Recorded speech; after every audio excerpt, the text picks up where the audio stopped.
কলমাকান্দা উপজেলার হাওর অঞ্চল এখন এক আলাদা রূপে। কিছুদিন আগেই কৃষকের ঘামে উঠেছিল সোনালী ধান, যা এখন ঘরে উঠেছে। ধান কাটার পর হাওর জুড়ে এখন শূন্য মাঠ আর গবাদি পশুর অবাধ বিচরণ। হাঁসের দল সারাদিন ঘুরে বেড়ায় পানির খোঁজে।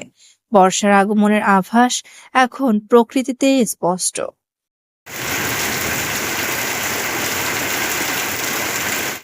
শিগগিরই এই হাওর আবারও ভরে উঠবে জলে। তখন আর এভাবে মাঠে হাঁস বা গরু দেখা যাবে না, বরং দেখা যাবে চলন্ত নৌকা, গানে ভাসা ট্রলার, আর জেলেরা জাল ফেলবে, ছেলেরা মাছ ধরবে, কেউ বা শুধু নৌকায় চড়ে উপভোগ করবে হাওরের সৌন্দর্য। বর্ষাকালে এই হাওরের চিত্র এমন একটি রূপ ধারণ করে, যদিও এখন অনেক বৃষ্টি হচ্ছে, পানিতে টইটুম্বুর হয়ে যাবে এবং ভিন্ন একটা আঙ্গিকের রূপ ধারণ করবে।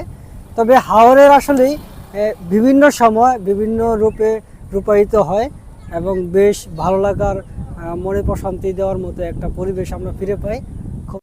এখন হাওর নিঃশব্দ, শান্ত, কিন্তু এই নীরবতাই বর্ষার আগে তার এক অদ্ভুত রূপ।